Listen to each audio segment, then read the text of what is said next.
नमस्कार दोस्तों एंड गुटन टाग। आज की वीडियो में हम नेट सैलरी या नेटो सैलरी के बारे में बात करेंगे।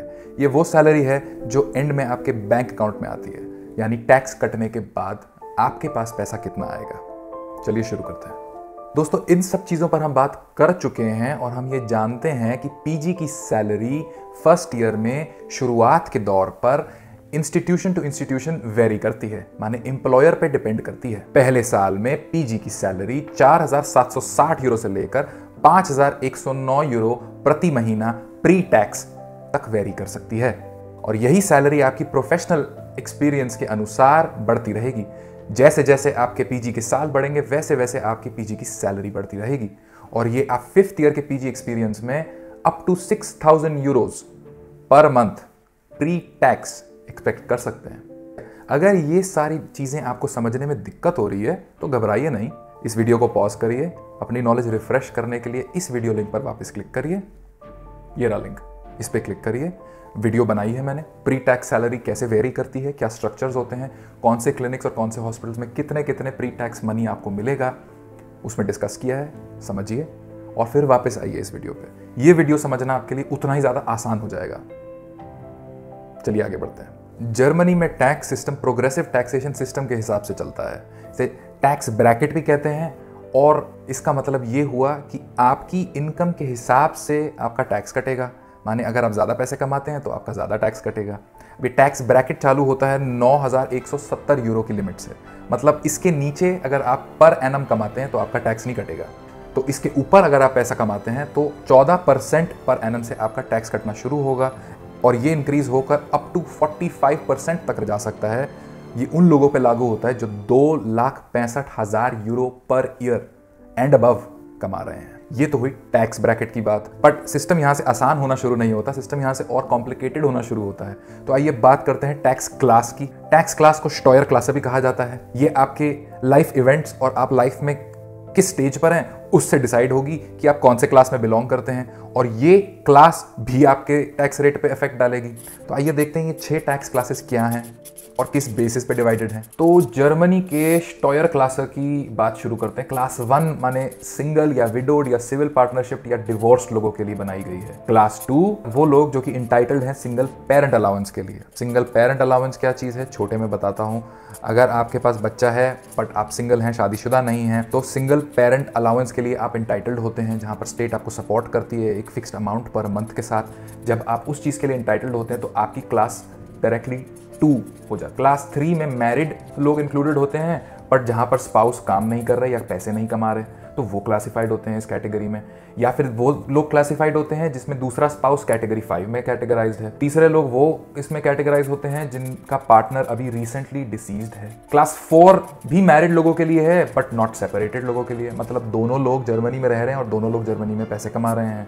क्लास 5 मैरिड लोगों के लिए, पर 1 स्पाउस जो कि क्लासिफाइड है क्लास 3 में, तो सेकंड ऑटोमेटिकली क्लास 5 में कैटेगराइज हो जाएगा। ये बेसिकली इसलिए किया जाता है क्योंकि क्लास 3 में टैक्स कम कटता है, क्लास 5 में टैक्स ज़्यादा कट जाता है। तो बैलेंस आउट करने के लिए अगर एक पार्टनर को क्लास 3 में डाला है तो दूसरे को ऑटोमेटिकली टैक्सेशन सिस्टम क्लास 5 में अलॉट कर देता है। इसलिए आपके पैसे बचाने का चांस भी ज़्यादा होता है। दोनों पार्टनर कमा रहे हैं तो जो पार्टनर कम कमा रहा है अगर उसको आप ज़्यादा टैक्स सिस्टम या ज़्यादा टैक्स वाली क्लास में डाल देंगे तो जो पार्टनर ज़्यादा कमा रहा है वो ऑटोमेटिकली कम टैक्सेशन वाले क्लास में आ जाएगा। इससे आपके पर ईयर पैसे जो हाथ में बचेंगे वो ज़्यादा बचेंगे। एंड फाइनली क्लास 6 उन लोगों के लिए है जो कि एक नौकरी से नहीं बट मल्टीपल नौकरी से बाय मल्टीपल एम्प्लॉयर्स पैसे कमा रहे हैं। That's it. ये तो हुई हमारी स्टॉयर क्लासों की बातें। अब अगर आप यहाँ तक मेरे साथ वीडियो में रह गए तो ज़रा इस चीज़ पे भी ध्यान दे दीजिए कि अगर मज़ा आ रहा है, वैल्यू मिल रही है, तो प्लीज़ नीचे लाइक के बटन को हिट करिए, मेरी काफ़ी मदद होगी। अब यूट्यूब का एल्गोरिदम ही ऐसा चल रहा है कि जितने ज़्यादा लाइक्स कलेक्ट होंगे उतने ज़्यादा लोगों को ये वीडियो ऑप्शन में दिखाई जाएगी। तो अगर आप लाइक बटन पे हिट करेंगे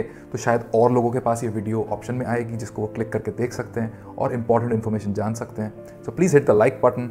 और मज़ा आ रहा है और जानना चाहते हैं मेरी जर्नी के बारे में जिस पे मैं आपसे इन्फॉर्मेशन शेयर कर रहा हूँ, क्योंकि जो चीज़ें आपके दिमाग में अभी चल रही हैं वही चीज़ें मेरे दिमाग में 6 साल पहले चल रही थी।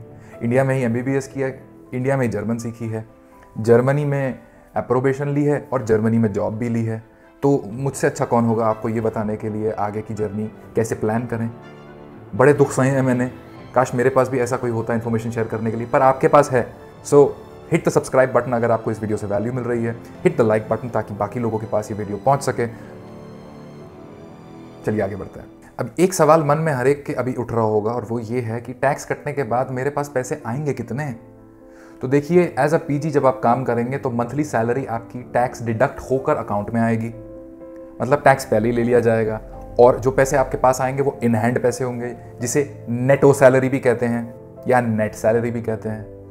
और ये जो इनकम टैक्स आपका कटेगा ये ना कि सिर्फ टैक्स इंक्लूड करेगा but also social contributions include करेगा। अब आप बोलेंगे सोशल कॉन्ट्रीब्यूशंस क्या हैं, वो बात करते हैं। सोशल कॉन्ट्रीब्यूशंस में आपकी हेल्थ इंश्योरेंस, पेंशन इंश्योरेंस, अगर आप काम ना कर सकें उसकी इंश्योरेंस, अगर आपको नर्सिंग केयर की ज़रूरत पड़ जाए उसकी इंश्योरेंस, ये 4 मेजर इंश्योरेंसेस का पैसा इंक्लूडेड होता है और वो मैंडेटरी है। मतलब आप बिना इंश्योरेंस के जर्मनी में रह ही नहीं सकते, आपको ऑप्शन नहीं दिया जाता। It is not optional, it is mandatory. मतलब अगर आप पैसे कमा रहे हैं तो आपके ये सोशल कॉन्ट्रीब्यूशंस ऑटोमेटिकली कटते जा रहे हैं based on your income tax bracket. अब ये थोड़ा कंफ्यूजिंग लग रहा होगा तो इसको मैं एक एग्जांपल से आपको समझाने की कोशिश करता हूं। तो चलिए आइए कागज़ और कलम पे चलते हैं। अगर हम बात करें नेट सैलरी कैलकुलेशन की तो यहाँ पर एक एग्जांपल लिया गया है उस डॉक्टर का जो कि बाडन-व्युर्टेम्बर्ग में अपनी पीजी शुरू कर रहे हैं। 2022 के डेटा के हिसाब से अगर ये ग्रोस सैलरी या फिर pre tax salary 5000 euro per month कमा रहे हैं तो जी पहले इनका जाएगा टैक्स कॉन्ट्रीब्यूशन। 2 तरीके के टैक्स कॉन्ट्रीब्यूशन होते हैं, एक तो होता है इनकम टैक्स। 5000 यूरो के हिसाब से इनका इनकम टैक्स जाएगा जी 964 यूरो पर मंथ। और साथ में अगर ये रजिस्टर्ड मेंबर हुए चर्च के तो इनका चर्च टैक्स भी जाएगा at the rate of 77 Euros per month. अगर आप चर्च में रजिस्टर्ड नहीं है या क्रिश्चियन नहीं है तो आपको ये टैक्स देने की जरूरत नहीं है। इस एग्जाम्पल में ये डॉक्टर 77 यूरोस दे रहे हैं तो टोटल टैक्स इनका हुआ जी 1040 यूरो पर मंथ। अब आते हैं सोशल सिक्योरिटी कॉन्ट्रीब्यूशन की ओर। तो सोशल सिक्योरिटी कॉन्ट्रीब्यूशन में सबसे पहली कॉन्ट्रीब्यूशन जा रही है इनकी पेंशन इंश्योरेंस, जिसे रेंटेनversicherung कहा जाता है, और ये जा रही है 465 यूरो पर मंथ। फिर है अनएम्प्लॉयमेंट इंश्योरेंस, Arbeitslosenversicherung कहा जाता है। ये कि वो हुई जी, देखिए आप 2 साल से काम कर रहे हैं, फिर आपकी नौकरी छूट गई, 3 महीने लगे आपको नई नौकरी ढूंढने में, तो इस 3 महीने का जो ये टाइम है जब आपके पास नौकरी नहीं है तो आपको इंश्योरेंस पैसे देगी। ये 60 यूरोस पर मंथ हुआ। नेक्स्ट चीज़ हुई Krankenversicherung या हेल्थ इंश्योरेंस। ये सबसे इंपॉर्टेंट इंश्योरेंस है मेरे हिसाब से, क्योंकि अगर आपको कभी भी किसी भी वक्त कोई भी मेडिकल अटेंशन चाहिए, छोटे से छोटे कट से लेकर बड़े से बड़े कैंसर की ट्रीटमेंट हो, वो सब हेल्थ इंश्योरेंस कवर करता है। तो उस हिसाब से कॉन्ट्रीब्यूशन आपका जी 380 यूरोस पर मंथ है। मेरे हिसाब से it's the most important insurance जो कि आप जर्मनी में ले सकते हैं। और next insurance nursing care insurance या फिर Pflegeversicherung, 85 यूरोस के हिसाब से। ये उन इंसानों के लिए है जिनको कांस्टेंट नर्सिंग केयर की ज़रूरत होती है। यूजुअली जब आप काफ़ी बड़े हो जाते हैं, 80 ईयर्स के हो जाते हैं और आपको नर्सिंग केयर की ज़रूरत है बिकॉज ऑफ X, Y और Z रीजंस, तो उसके लिए जो इंश्योरेंस होती है उसे नर्सिंग केयर इंश्योरेंस कहते हैं। तो टोटल सोशल सिक्योरिटी कॉन्ट्रीब्यूशंस इस इंसान की इस वक्त पर 990 यूरोस हुई। Social security contributions plus tax को अगर आप इंक्लूड करेंगे तो राउंड अबाउट 2000 यूरोज की कॉन्ट्रीब्यूशंस हुई per month for a person जो 5000 यूरो ग्रोस सैलरी कमा रहा है। तो इन हैंड या नेटो सैलरी इस इंसान की 3000 यूरोज पर मंथ हुई। तो अब आप समझ गए कि नेट सैलरी क्या, किस बला का नाम है। This is in hand salary, जो कि टैक्स और सोशल कॉन्ट्रीब्यूशंस कटने के बाद आपके अकाउंट में हर महीने डिपॉजिट होती है। तो एक पीजी डॉक्टर के लिए फर्स्ट ईयर में जब वो शुरुआत करते हैं अपनी नौकरी की जर्मनी में, इन हैंड सैलरी या नेटो salary that is post tax salary is around about 2700 euros से लेकर up to 3500 euros per month in hand that is post tax euros account में डिपॉजिट होते हैं। इस सैलरी को आप एडिशनल ड्यूटीज करके, लास्ट वीडियो में जिसमें मैंने डिस्कस भी किया है, जैसे नाइट ड्यूटीज होती है, इमरजेंसी ड्यूटीज होती हैं, जो कि इंडिया में पीजी का पार्ट समझा जाता है, यहाँ पर भी पीजी का पार्ट समझा जाता है, बट यहाँ पर उसके लिए एडिशनल पे पर आवर मिलती है। And it is a very good way जिसकी वजह से आप अपनी सैलरी और बढ़ा सकते हैं। And you can earn anywhere between 1000 to 1500 NATO additional over and above ये 3000 यूरोस। तो round about in hand 4000 to 5500 Euros per month NATO तक डॉक्टर की सैलरी बढ़ सकती है अगर वो ड्यूटीज करने को तैयार है। इसी वजह से जर्मनी में डॉक्टर्स की सैलरी इस वक्त पर नंबर 1 है। यहां पर मेरी कहानी खत्म हुई, यहां तक ही मैं आपको बताना चाहता था। अगली वीडियो में और नई चीज़ों के बारे में बात करेंगे। अगर आपके दिमाग में कोई सवाल आया इस वीडियो में तो नीचे कमेंट सेक्शन में ज़रूर लिखना, मैं जवाब दूंगा। वीडियो को लाइक करना मत भूलिएगा और सब्सक्राइब बटन को हिट करना बिल्कुल भी मत भूलिएगा। अगली वीडियो में मिलते हैं। Cheers, alles Gute।